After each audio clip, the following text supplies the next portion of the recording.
I feel like I was born not wanting to disturb the peace. Shyness was the core of my being for many years of my life. As a child, I was intimidated by people and the world around me. I remember being nervous with every fiber of my being to talk to strangers or people I didn't know very well. This is probably a good thing because of, stranger danger, but it also extended to teachers, fellow students, and some family members. My worst nightmare as a child was family events with extended family. I made myself the outsider in many ways. Cut to being a teenager, I had the same hesitancy, but I had more practice with small talk. Practice makes perfect. Also, booze helped as I got into my later teen years. Being shy was a bit of a bummer looking back. People didn't really get to know me very well. It had a ripple effect with the friends that were around me and the boys I had crushes on. There's also part of me that thinks that maybe my shyness saved me from a lot of heartbreak and fake friends. Shyness was my way of sifting through the real and genuine people around me. Now that I'm older and I speak into a microphone a lot, I am making up for lost time. So many years of being quiet and sitting in the back of the room. Okay, now it's my time. I have things to say.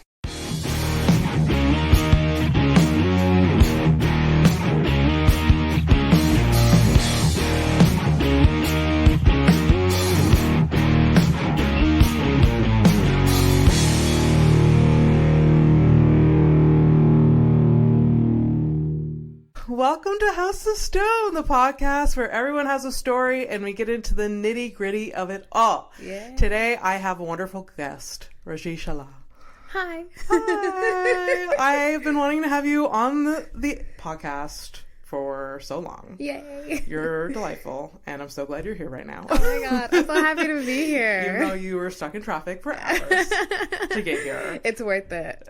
Hopefully. I've been waiting to be on this podcast, so I am ready. Let's go. It's been a trend in the last couple recordings. We're like, I've been waiting for you to ask. I'm like, why don't people ask me? To be on your podcast? Yeah, I'm always nervous to ask people, like, is it someone's vibe? Like, no, you know what it is? I knew you'd have me on. I knew you'd have, wait, you're like, she'll figure she's it out. Gonna, no, I know that, there's a lot of people in the Montreal comedy scene. There's a lot of people, I'm sure, that you want to get on who are not even comedians at some point. Yeah. So I'm like, I'll make my way in there. I'm not worried. That's good. I'm glad you weren't too, nervous. Yeah, no. Okay. I know that you have always had good intentions, good vibes, and you've always been so warm every single time we've met. So I'm like, I know that there's no bad blood or anything like that there. So okay, it's good. I hope no one else thinks that. No, I don't think so. I don't think anyone thinks that about you, Abby. You're like the most heartwarming, the sweetest, I'm kindest sure there's person. someone out there that's just like, I don't care for that bitch. Fuck them. You know what I mean? But I don't care. At the end of the day, if you think that, I probably don't care much about you. Exactly. That's the way to go. 2024, here we come. Exactly. Well, I have a little bit of an intro for you. The one that you didn't send me. No, I'm kidding. I just so listeners get to know you a little bit. We do have comedians that listen to this, but as I've learned because of Spotify Rap, there are non-comedians. Amazing. Quite a few that, just listen in to hear about the world that they don't know of. So that's really nice. That's amazing. Yeah. So, I have an intro for you, so people get to know who you are. Hell yeah. So Raajiee has been part of the Montreal comedy scene since 2021. She hit the ground running and has been a scene favorite pretty much since the beginning. She gets real on stage about life as a data analyst, dating, and growing up in an Indian immigrant household. Her talent has not gone unnoticed. In her first year of comedy, she was part of the Montreal Just for Laughs festival and recorded for Just JFL Originals. Since then, she's performed in France, toured Canada, performing, and was named Montreal Gazette's Comedian to Watch. In last year was 2023 or this year. It was this year, yeah. Yeah, 2023. Yeah. My reign is coming to an end. Yeah. Yeah, it's confusing because they announced it in 2022, the year before. Yes. They're like, but watch out for next year. Yeah. But I'm like, yes. This is it. I only have a month left. It almost feels like a reward for what you already have done. Yeah. But then it's just like, we'll watch what's coming. Yeah. Watch what's coming. So yeah. Welcome to the podcast. Woo, we made it. We made it. Yes. So yes, you are a Montreal favorite and very funny. I can't say up and comer because you're already up and up, you know? That's sweet. But you are pretty new on the scene. Yes. In retrospect to other people. Yes. So absolutely. It's been quite a couple years for you. It's been fun, and I can't even say it's been a journey because I don't know what's to come. You know what I mean? Like, I feel like I'm still finding my voice in stand up. So that's so normal. Yeah. Like, of course. Yeah. I think like there's a lot of like seasoned comedians that like they go on podcasts and talk about like, oh, I still trying to figure absolutely shit out. Yeah. And I think if you keep working at it, that's better. You're not like you haven't given up. No, you're like, no. I'm just gonna say the same jokes I've been saying for 10 years. Those are fine. No. Gotta try the new stuff. Gotta fall down and get back up, you know? Oh, absolutely. Yeah, absolutely. yeah. So the topic I picked today, because I read a little article about you, just to, kickstart this episode, the topic I picked today was being a shy kid. Oh, yeah. It said, I think it was the Montreal article about you. It's possible, yeah. That said that you grew up being very shy. Yeah. Which I guess is like interesting to highlight because you are a comedian. Yes. It can be seen that like, oh, this person can't be shy. Yeah. They go on stage every day. Yeah. But yeah, you grew up as a shy kid? Hell yeah. Oh my God. I think, because I have a big family. So Okay. I have 4 older sisters. Mm-hmm. So it's a very loud house, you know? So you just went under the radar. Kind of, yeah. And I was I'm the last kid. You know what I mean? Is there a big age gap? So my oldest sister is 11 years older than me. Okay. So everyone in between just falls into that. Okay. But I was always like the baby, and like, anytime there would be like a problem or something, like, and I would be like, well, this is what I think. And they'd be like, shut up, you don't know anything. You're the youngest, shut up. Exactly. Like, what do you know? Yeah. And so that kind of made me like, kind of like not speak up at home, and I took that to school. Okay. I took that to work. Yeah. I just kind of made that my personality, I guess. It's like, I'm the baby. I have nothing like I'm the to baby. say. I'm shy. I don't know Exactly. anything. Yes. I mean, I know youngest children that do the complete opposite of Okay, sure. that. Like, they're like, I'm the youngest. It's a big family. I need to be heard. So Right. they're the absolute They're loud. opposite. Yeah, they're loud. Of shy. Yeah. Yeah. So it's interesting that you took that route. Yeah. I mean, it's also so I grew up, like, I'm Tamil, which is, so my parents are from Sri Lanka. Yeah. And so we're already a minority, whether it is in Quebec, whether it is in Canada, also in Sri Lanka itself, we're a minority. Okay. Yeah. Really? So Okay. there's 2 like populations, I guess I would say, is the Sinhalese and then there's the Tamils. Okay. And there's been like a civil war that's been happening since 1983, and it's still like kind of ongoing, although they said that it ended in 2009. Anyways, there's a lot of like trauma there. So there's a lot of like deep rooted issues and generational trauma that comes with it from like my parents. They fled the war to come to Canada. Okay. Wow. So my dad came first, and then 2 years later he sponsored my mom and my 4 sisters. Wow. They were all born there. Holy shit. Okay. Yeah. I'm the That's only one that was born amazing. here. When Yeah. did your dad come to Canada? 1990. Yeah. 1990. Okay. Yeah. Wow. My mom came in 92. That's incredible. Yeah. That's incredible. It's such a like a, like there's a lot of like deep rooted like trauma and like issues there. So anytime there would be like conflict or anything, like my parents like first go-to solution would be like, don't say anything. Okay. Just shut up, keep your head down, and keep walking. Okay. So being shy, Yeah. like you see that type of trait, like with your sure. family. Yeah. Just like going through life that Yeah, way. Exactly. Okay, that's so It's interesting. just like if you make noise, like people might notice you, and Yes. that's going to cause problems, and we ran away from problems. Wow. So it's kind of like, Yes. it took me a long time to understand that because they never explicitly said that, you know what I mean? Yeah, they may not know that they're doing that, No. like, consciously. No. It's just like it's a trauma response. Absolutely. For sure. Absolutely. Just like, no, just like, be quiet, power through, and this Exactly. is how you survive. Exactly, yeah. Yeah. And I think I understood that from like a pretty young age. Just like seeing like my parents in like French Canada, you know, like Yeah. in Quebec where like people talk to you in French, and my parents don't speak French. Still? Still say? don't. Still don't. Do they get by? They're like, s'il vous plaît. Or, They have "Un 5 moyen kids. café." They have 5 kids who go up there and Okay. make the order for them. And You have a joke about being Yes. the translator. Exactly. Yeah. So that's what I do. That like, was your role. exactly. Yeah. I found a purpose in life, and I was the translator.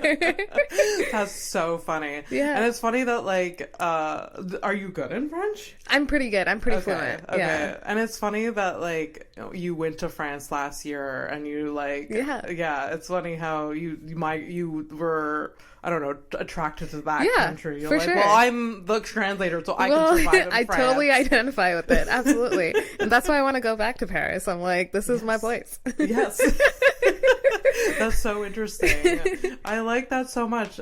Do you see that similar like trait with your siblings too? Like Just the being shyness? Shy? No. They rebelled against that. They're pretty loud, and also it's also because they were born in Sri Lanka, and so they were always like closer to my parents in a sense. Okay. Also because they always had that line of communication. Whereas if I said something, they'd be like, "You're a baby. Like you don't know what you're talking about." Like I could like fully be like 23 years old, and like I'd be like, "Well, guys, I think that you shouldn't be, I don't know, doing that or whatever," and they'd be like, "You don't know anything. Like shut up." Now that you like are older and like you know pay your mortgage, your car, do they still? So Like when does your opinion matter, Raajiee? Honestly, never. Because now that I have responsibilities, now that I have a full career, I would argue that I am the smartest out of my sisters. They still don't give a shit as to what I say. Oh my god, that's so yeah, funny. yeah. They're really like, if like, let's say like I've been talking about like wanting to move to the UK and whatnot. They're like, oh, like you should talk to your sisters about that. Like, and I'm like, what do they have to do with the UK? What do they know about the UK? They've never lived there. Yeah. They don't have anyone there. You were there for a few months. You have some experience with like living in a different country. Yeah, I'm the only one that's like lived in Europe for like 3 months, you know what I mean? Yeah. So I was like, no, like what does that have to do with it? But they just associate like it's like age, like my oldest sister's 40 years old, and they're like, okay, we'll talk to her because like she's older, she has life experience, so she knows better. Okay. And I'm like, but she doesn't have this experience, so Yes, you know what I mean? I love my sisters. Yeah. I love them, and I will talk to them about everything in case they listen to the podcast. But she would have asked your opinion regardless because she wants her opinion to matter. Exactly. Yeah. Thanks, Abby.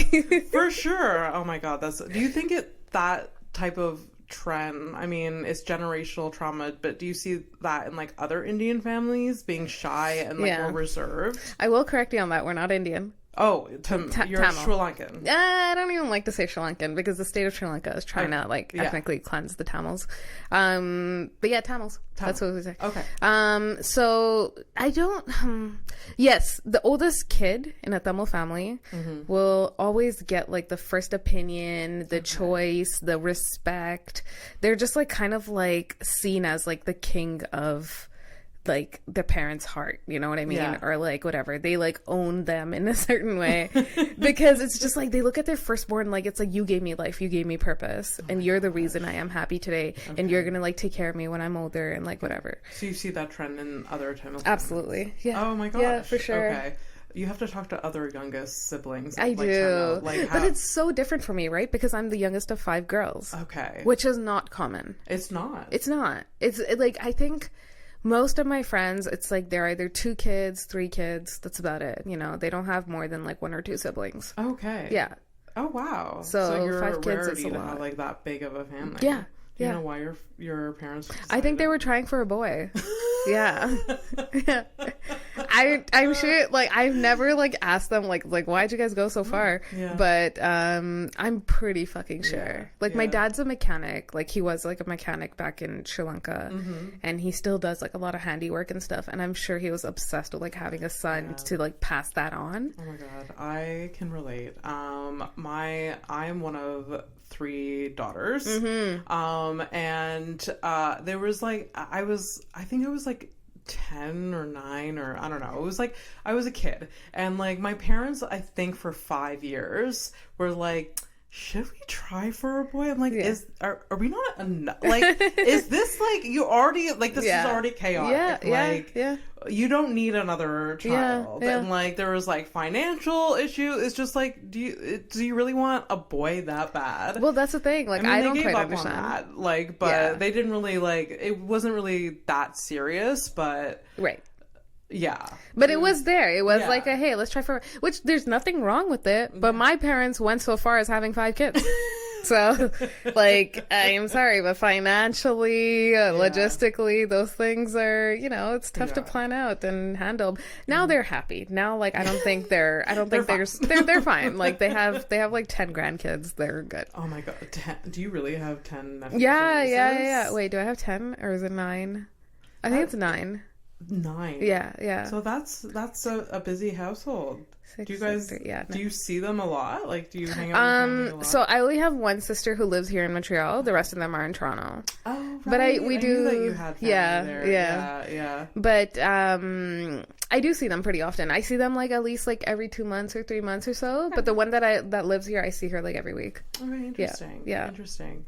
I definitely can relate to being a child that was shy. I was always labeled as shy. Okay. I don't know if it was truly my identity, but I definitely was quieter than my siblings. You're number 2? So I'm the middle. Okay. So I had an older sibling that died young. Sorry. And then so it was just me and my younger sister that like, but my younger sister was always more outspoken, more loud or whatever. Not that that's a negative thing, but so I was always labeled as shy. Okay. And now that I'm older, I'm like, I wasn't shy. Okay. I don't consider myself shy now. Do you consider yourself shy? I don't think I'm shy now. No, I found my voice. Yeah. I broke out of that shell. Yeah. And I don't know. It was just very like I was just labeled as that, and I think like I like just carried that with me like as like a kid and teenager. I'm like, well, I'm shyer and like I'm just like, no, but wait, no, I'm not. People made you to believe that, right? I think so. Same thing happened to me because like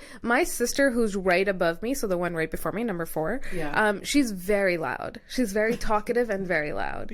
And people always associated that with like intelligence and like and I do she is intelligent. She's very, very smart and all those things. But they do label like someone that talks more as more intelligent. They do label someone that's shy as not as smart. Like this is gonna paint my parents in a weird light. Like I was shy and I didn't speak up in class, so my parents got me tested to see if I had like a learning disability. And like the person that tested me was like, no bro, she's fine. Like she's above average, she's okay, she just doesn't talk a lot.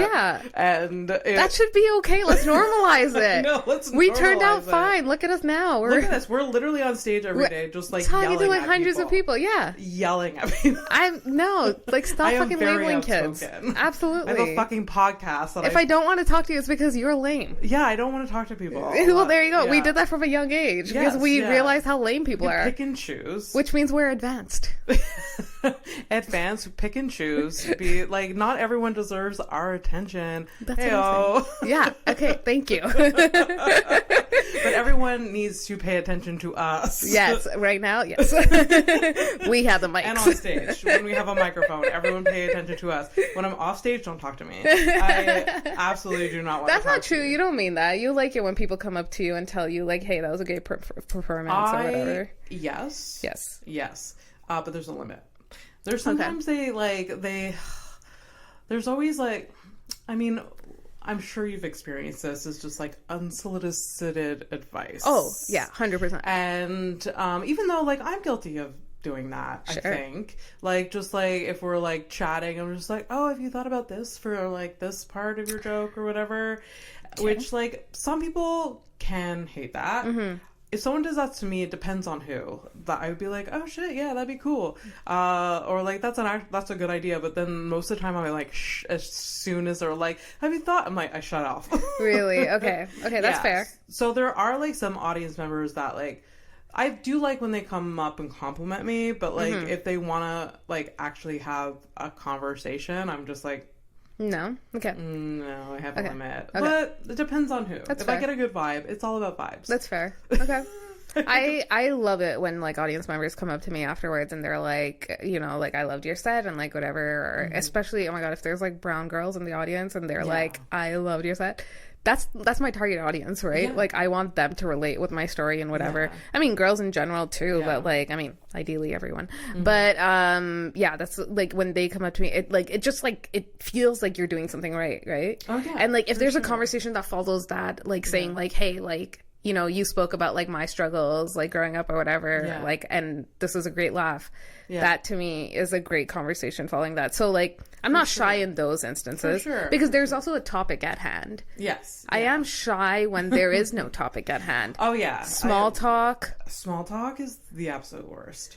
I mean, people know from this podcast, I like getting deeper into things. I like having a decent conversation, which like I think like that is hard for me, like in a comedy club, that like a lot of comedians don't actually get to know me because one, I don't hear very well in those environments, and two, like they're either distracted or they just want to they don't want to go like have small talk, so I end up just like not even trying.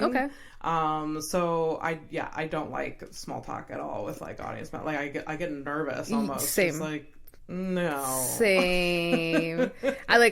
Same here. So like when it comes to like, should I talk or should I not talk? When I was younger, I always chose to not talk. Although even in like a situation, let's say like my family's over and like my uncles are there and whatever, and they're talking about something like say like the school system or whatever, right? And I do know about it. Let's say even if I was younger, I do know about it because I was in school and you know I've read on it or whatever. I still won't say anything. Okay. Because my sister will come talk. Yeah. And she will be loud and you know she talks a lot and whatever. And my other sisters will join in and they'll talk and I'll be like, okay, cool. Well, if you guys are taking care of this, I'm not going to speak. Job done. Yes, job done. That's it's great. Taken care of. There you go. For sure. I often find that as like a shy girl, I say that in quotes because like I don't really like someone that like learns how to pick and choose like when to like speak up, that I allow people to speak. I actually hear them and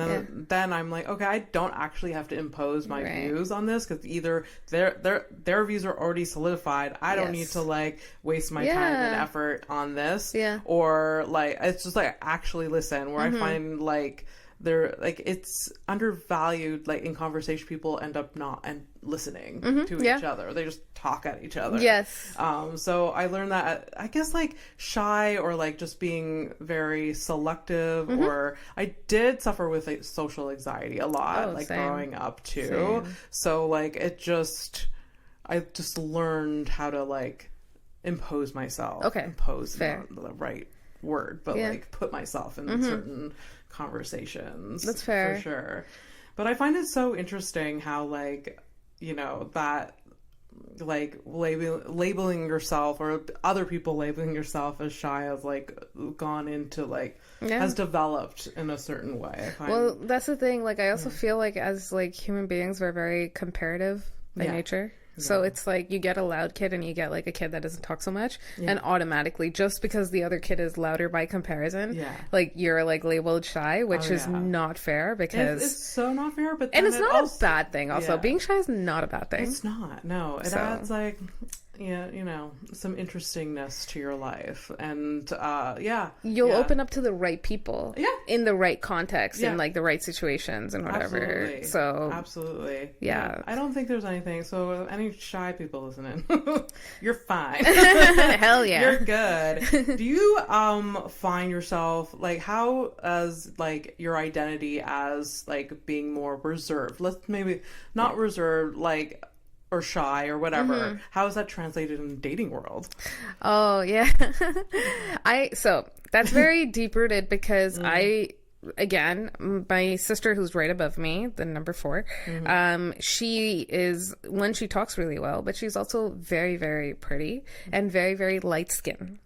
Okay. Now, in our culture, in our in Tamil community and whatever, if you're light skinned, which means like you're lighter than brown. Okay. You are the definition of beauty. You are the definition of, yes, there's colorism in our community. There's colorism in India, in Sri Lanka, whatever, South Asian. Yeah. Oh. Yeah. So, all this to say, yes. So because I was the darker skinned sister, Okay. I've always felt very insecure about my appearance. Okay. And like anytime like we would watch like a movie or something like that, and even if it is a Tamil movie, normally the actresses that are played in these movies are very light skinned. Oh, for sure. Because again, the definition of beauty is being light skinned. So anytime we would be watching a movie, like either it would be like one of my other sisters or like a cousin, whatever, they'd be like, oh my God, that person looks like my sister right above me. Okay. And then so like at a very young age, I was like, oh, right, that person looks like my sister, not like me. Okay. There's not like, you're not like, I'm not meant to be, So doing these kind of things. At a very young age, some insecurities absolutely bubble up. Absolutely. For sure. And so like because of that, like I didn't start dating until I was like 20, I would say. Like I think 20 was like probably when I started dating. I also feel like I peaked in terms of like looks, I guess you could say, in like 20s. No. No, because I'll tell you what, I say peaked because I got really comfortable in my skin. You had confidence. Yes, I had confidence, 100%. Okay. Yeah. Like I was just like, like I guess like I don't even know what it is. I like one day I just like woke up and I was like, you're actually pretty. Like you're fine. I find like as I get older, like that it goes. There's waves. Sure, exactly. It's not like, oh, I feel good about myself, so I'm forever gonna feel good about myself. No. I'm gonna be confident dating. No. I think I went through a similar, like, I think it was like 22. I'm like, yes. Yeah. I feel good about me. Like, yes. like fuck the body standards, whatever. Like, I'm hot no matter what I look 22 was a prime fucking age. Oh, yes. When Taylor Swift's song came out. Yes. I don't know about you, but I'm feeling 22, baby. I was like jamming to that. That was amazing. Yeah. Oh, yeah. It was a good time. So 20, you hit your... you yeah. hit a peak. I don't even... Okay, sure. So, like, the person sitting beside me right now is so fucking beautiful that I'm like, stop. fuck you, Raajiee. You are You're still so sweet. peaking. I mean, that's the crazy thing, right? As women, is that like a little bit will change in your body, and you'll be like, well, I'm not hot anymore. yeah, for sure. But it definitely, like, I can relate. Like, it's just, but like, yeah, I was very shy, like, growing up, like, because like I didn't have the confidence to speak up, or like there was a very simple body issue, so I didn't really, like, I did like date one person as a teen, but I only really started dating in my 20s when like I got like more confident in myself, I guess. And like even like when I started dating at 20, like I felt like I was like late to the game in a sense. Oh yeah, I felt that too, for like, sure. I still feel like that. Yeah. Like I have a joke about it. Like my first boyfriend is like Mike. Cause like we started dating 2 years ago. I was in my 30s. Yeah. Like, I dated a lot. Like, I had a hoe phase, like, slutted Amazing. it up. Yeah, baby. In my 20s. There were some crazy years. I love that. But I never actually had, so I still, like, right now, I feel, like, insecure. I'm like, I should know how to date someone. Yes. I should know how to be in a relationship. But we're figuring it out now. Hell yeah we are. Like, but yeah, like I started, and then I got into a really serious relationship at 23. Oh, nice. Okay. Yeah, and I was with him for about 4 years. And Ooh, yeah, wow. 4 years. Yeah, it's insane. Interesting. Okay. Great guy. Nothing but respect, but yeah, things just didn't work out, and I wanted to do stand-up comedy. Yes. So that's part of your got out of that. That's one of your stories or whatever. You broke up with him because he wanted to do stand-up? Yeah, because I wanted to do stand-up. Yeah. Because he was not supportive. He was not down for it. Although, like, later on, like, he did kind of come around to it. Like, a couple of months later, because I was, like, pretty serious about it. And this was in the pandemic. Yeah, you, yeah. I started in the pandemic. In the pandemic. Like, I started, like, right before Omicron started. Like, Omicron hit the ground running. Right. And then we went on lockdown. Yeah. So I didn't do, like, it's like I started in October, and then we went in lockdown, like, November, December. And then January, I think we started again. So technically I started, like, January of 2022.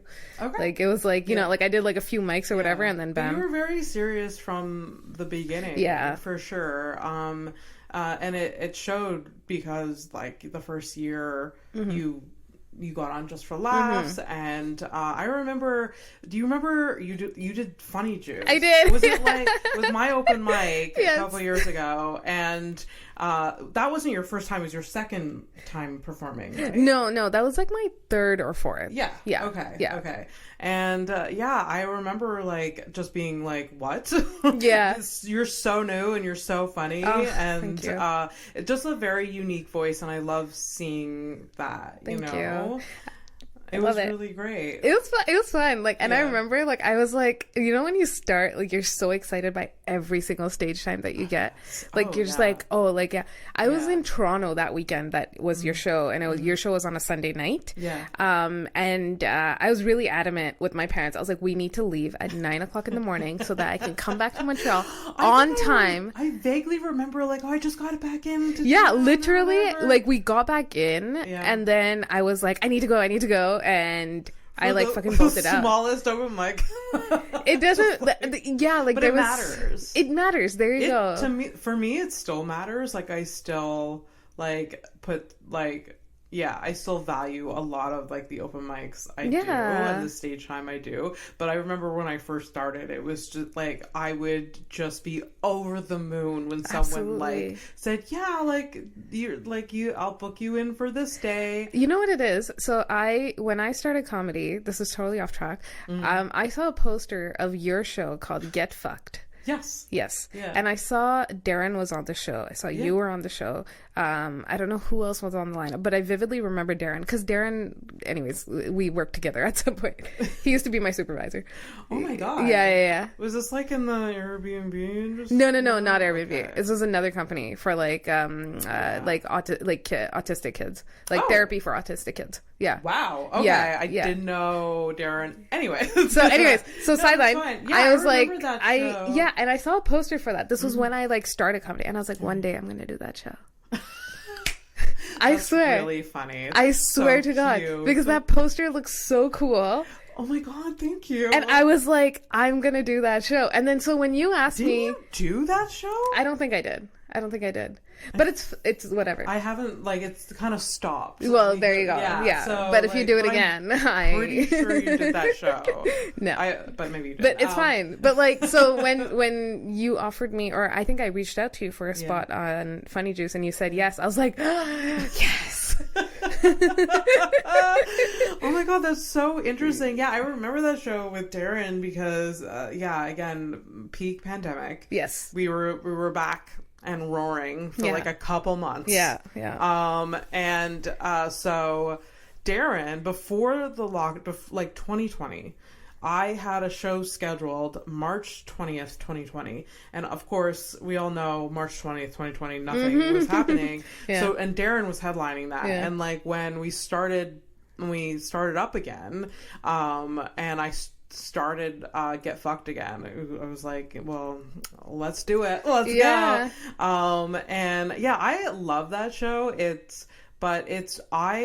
mean, I've said it before. I hate producing shows. Okay. I hate selling tickets.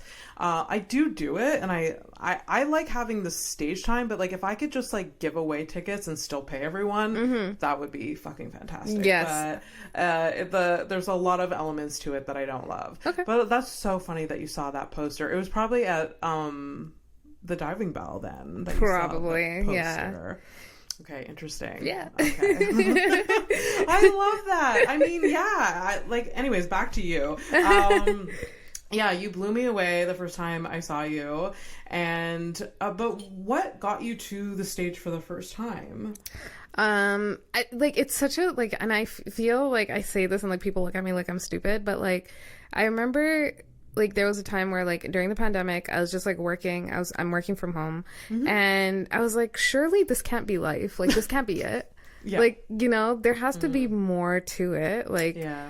I don't enjoy myself at this very particular moment. Yeah. And whatever. And then there's this app called Clubhouse.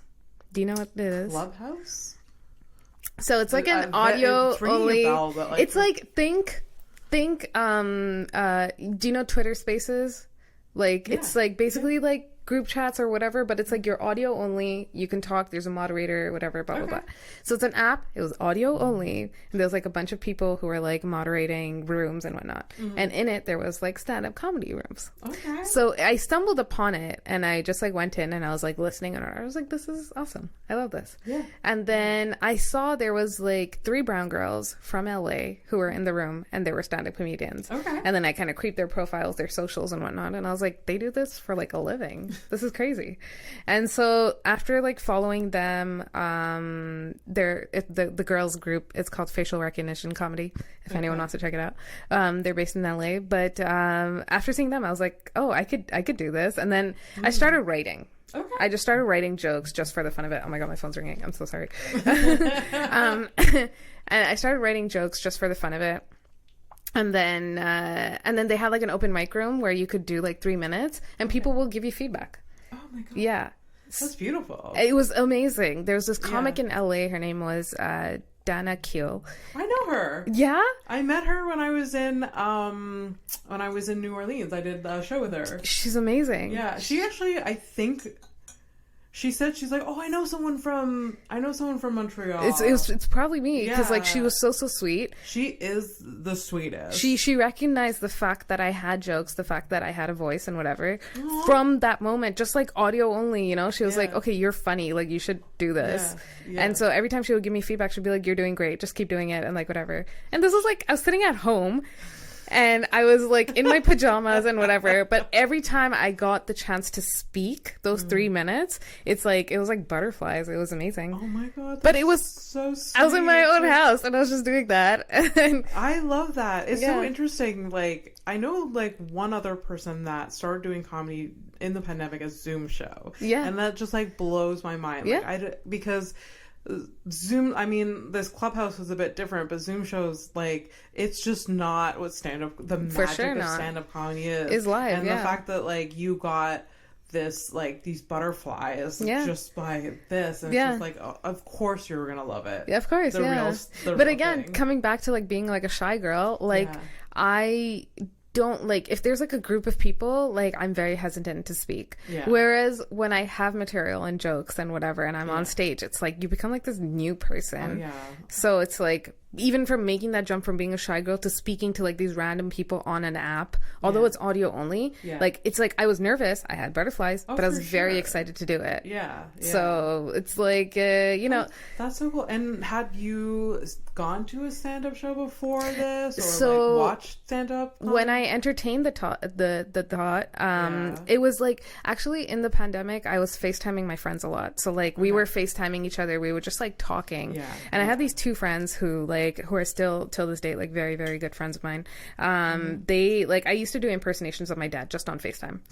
And so they were like laughing and they were like, you should do stand-up. And so that started a whole other like fire, because I was like, okay, so then like Clubhouse and all those things. But yeah, what was your question? Sorry. Oh, if you've like watched stand-up Oh, comedy, right, yeah. like, or like seen a show before you. So because like they said that, whatever, and I started the Clubhouse thing, right out of lockdown, there was some stand-up shows that were being like kind of open but like reduced capacity. Yeah. So then I went to the Nest. Okay.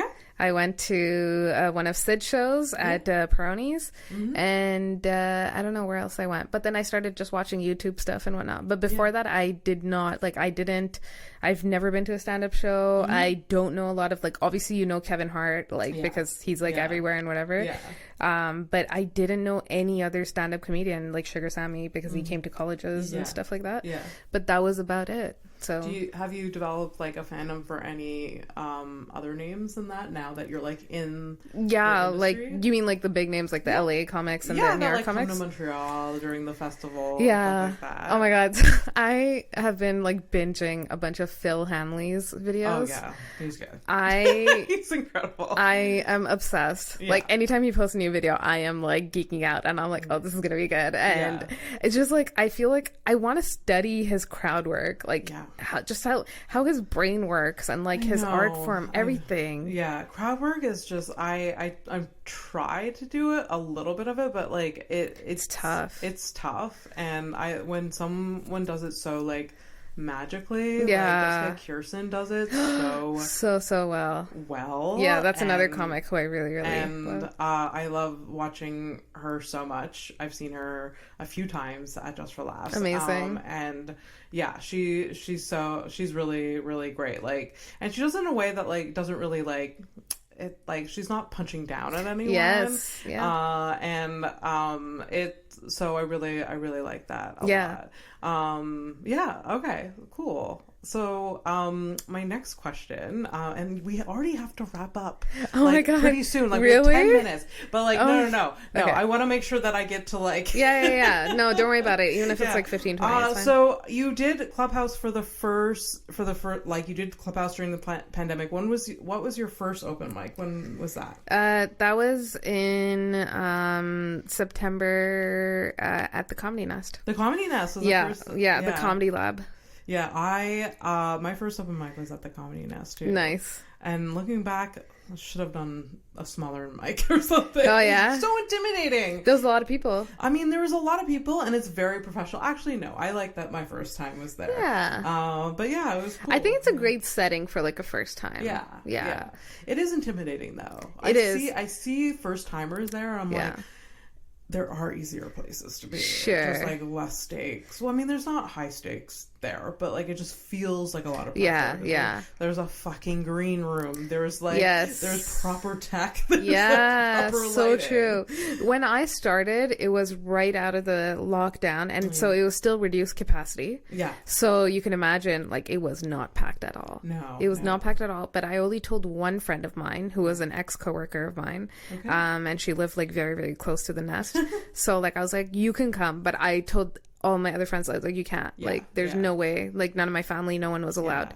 So which was fine, but she came, and I remember at that time they were asking you to bring back the mic, like unplug the mic, bring it back so we'll disinfect it and give it to you. So on top of having to memorize 5 minutes of material, you have to like unplug a wire and put it into this thing, which I know sounds trivial, but when you're going on for the first time, it's a lot. It's so much. It was daunting. And I have done it a million times now, and even now, like if they start like implementing that, I would be like, it'll still like irk me a little. Like I have to like fucking fidget with the thing. And like if you have like experience in it, right? Like you've done it like 5 times or whatever, you're fine. Like you're gonna go up there and just be like, I know how to like whatever align this. The first time that I went up, I couldn't get it in. I couldn't get it in. So I was up on stage and I was like, because I was just nervous that like a bunch of people are watching me. You're like, why isn't it fitting? Yes. Yeah. And then Vivith came up on stage, like he was hosting the lab, and he put it in for me. He's like, have fun. So I love that Vivith was the guy who hosted your open mic for the first time. Because you recently did a show with him. We produced a show together, me, him, and Joanna. Oh my gosh, that's so cool. It's full circle. It's full circle. That's really cute. I love that. Yeah. So first time, did you do well? Do you remember? Yeah, I actually did pretty well. And I remember, I think I won the competition. Oh, your first time? Yeah, I'm Get pretty the fuck out of here. Yeah. I won it.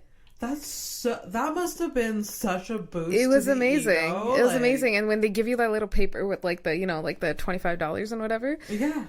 I don't know if I should say the amount, but here we go. Paid the first time you did stand-up.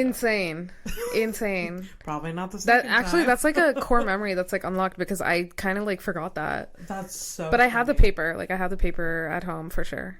Yeah. That's so funny. Yeah. That's so cool. Yeah. I love that so much. What was your second mic? My second mic was also at the Comedy Nest. Okay. And this time I told my friends and family to come. Okay. Big mistake. Yeah, I didn't tell my family till like a month or so. So when I mean family, like just like my sister who lives here, and then like my friends came. That was about it. But my parents, I told them I didn't tell my parents that I was doing comedy until like 3-4 months in. Okay. Yeah. Have they seen you do stand-up? No. I'm gonna wait till. I still don't think I've done anything so big.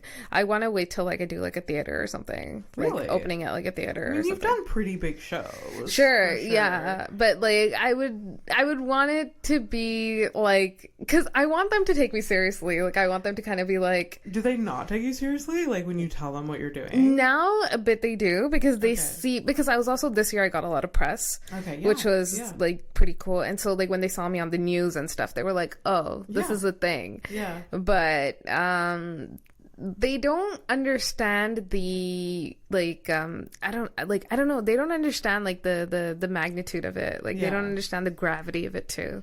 Yeah. So okay, I get it. Yeah, like I just need them to see me in like and like, like an astounding number, I guess, like, and be like, oh, this is like a real thing. And a lot of people are coming to like watch you, and you could make a living off of this, which is the biggest discussion and battle that I'm facing right now with my parents. Yeah. I get that. Like my parents like know that like I'm not really getting that by that. I mean, I have in the past couple of years, but it's been up and down. But like my parents, I'm 34. They don't. They're like, she'll be fine. But there's a lot of confusion. They don't really know how I make money. Right. They're like, but like you get paid to like perform every night. I'm like, nah, no, that's not how I get paid. It's like other things. Actually, it's like piece together other projects, and like they're like, oh, okay. I think my mom sort of gets it, but like my dad just like, it's just blanket like, yeah, you get paid for everything. I'm like, no, yeah. Like when I tell my parents, like sometimes they'll ask me, which is like so kind of them, because I mean whatever. They'll ask me, it's like, oh, like how was your show last night? Or like, because I don't see them when I come home, and I'll be like, yeah, it was good. And my dad would be like, how many people were there? And I'll be like, 150 people, or like whatever. Like, at the Nest sometimes it fills up, right? Yeah. Like on a Saturday, and like, so he'll be like, whoa, he's like, that's a lot of people. He's like, that club must have made a lot of money. And I was like, sure. And he's like, how much did you get paid? And I was like, I'm not telling you that. Yeah. Because like the truth is that like as comedians we aren't paid that well. Yes. Not in this city anyways. I don't, but that's the thing. And I don't know how it works in like other cities, because the only other city that I've like really like actually lived and performed in is Paris. And they are very like socialist when it comes to like their artists and whatnot. So they pass around a hat in the audience, and whatever comes from there, they split it evenly. Okay. And I have walked away doing shows with like 120 euros, 150 euros, which is like amazing. Yeah. For like amazing. 10 minutes of material. Like, are you kidding me? So it's like, it was, there were good nights, there were bad nights, whatever. But regardless of it, I did get paid, and the stage time was amazing. But yeah, like, I don't want to explain that to my parents. It's like, oh, like, I got paid this much. But then they would be like, oh, but like, you paid for parking and you like drove all the way there and whatever. But, like, I don't want to have to explain that to them, so I just don't tell them a number. You just don't. I know what this is worth to me. Wait until you actually can tell them good news. Yeah, like the big, like, the big checks and whatnot, which I'm sure it's like, it's gonna come, and for both of us, and it's gonna be great for sure. So what is your next like goal for stand-up, or your next step? I really want to, because one of my friends, Sundar, is a Tamil comedian, and he performs predominantly for Tamil audiences. And so he's been on tour. Like, he did a whole tour in Canada, and I got to open for him on that tour. Ashwin, right? No, Sundar. Sundar, his name is Sundar V, if you look him up on Instagram. Amazing comedian, Tamil comedian. He's queer. And he's just kind of like opening doors for like everyone. And so he took me on tour this summer, and I got to perform twice at the Comedy Bar in Toronto to like 150 people both times. It was sold out shows, and it was amazing because like I have a completely different set for my Tamil audience and a completely different set for like white audiences. So I'm like, I haven't picked a path as to like if I want to just perform for like a Tamil audience, if I just want to like perform to an English audience, but I really want to try my best to do both. I would love to go to the UK and kind of get my name out there in that sense and build an hour so I can go on tour in Europe. That would be my first goal. I love that first goal. That's such a good goal. Thank you. Holy shit. I love that so much. That's so fun. So like we did talk a little bit before we started recording that you are planning to go in January. Yes. Hopefully that works out. I mean, if it doesn't, it doesn't. It doesn't. There you go. Yeah, exactly. Just come back. Yeah. London is Try scary. again another time. No, there you go. Yeah, that's it. Yeah. Progress is not linear, so you just got to keep trying. I love it so much. So we do have to wrap up. I know you have to go on a date. I didn't say that. It's fine. But we always end the podcast with 2 questions. Yes. The first question is, what's the hardest thing you've ever been through? And the second question is, what are you most passionate about? Guests can sometimes only choose one of those, both of those. You can just go for it. Sure. Yeah. I think the hardest thing I've ever been through, like life event. It could be anything. Jesus anything Christ. You would like to share. You can go deep. Well, this is gonna be fucking dark. My first dog passed away like during the pandemic, so that was probably the hardest thing. Hard. Yeah. I just had I'm making it about me again. No. Sorry. I just had a dog. My parents' dog passed away like a couple weeks ago, and I'm like, well, I should end my life now too. Oh my God. You grew up around the dog? Well, it's been in the family. I didn't grow up around it because I'm 34, so it's been in the family for 13 years. Which is so it's been around for a while. And I fucking love that dog.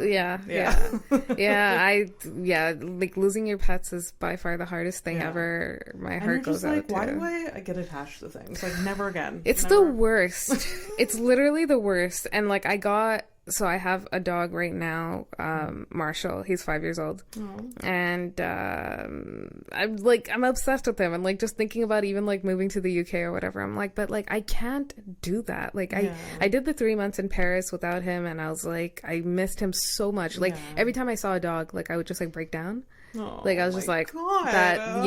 No, it's tough. And so like I was like, I can't be separated from him. But at the same time, I'm like, I know he would want me to go on tour.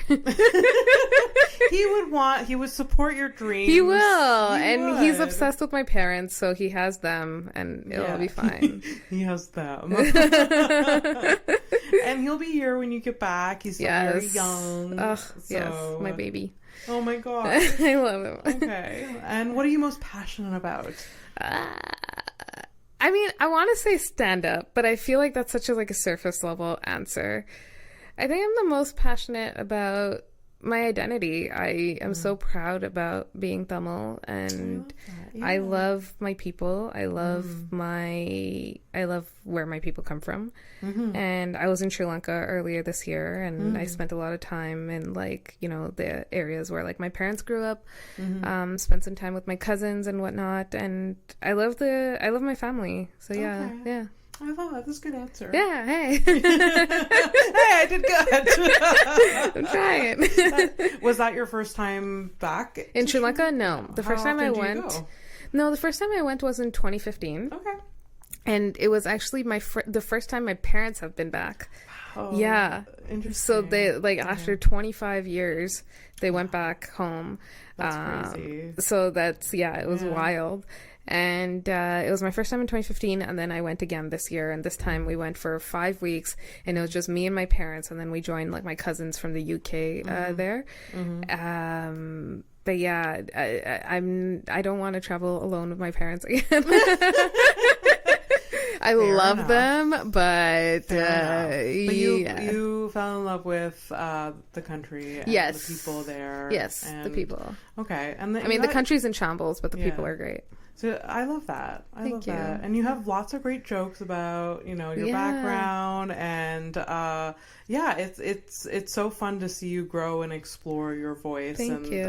Hear the jokes about. It's fun. It's very unique, you know. Thank you. Yeah. I appreciate it. Well, thank you so much for being here. Yeah, it's been so much fun. It was fast, but I tried to get everything in. I think I did. Sweet. Thank you. Where can people find you online? Instagram is where it's at right now. Yeah. I think that's what I'm working on the most. So at Raajiee C.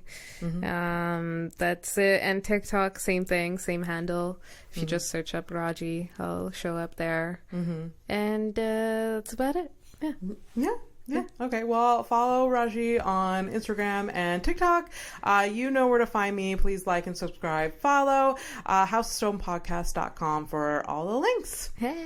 Thank you so much again. Thanks. Bye. Bye-bye.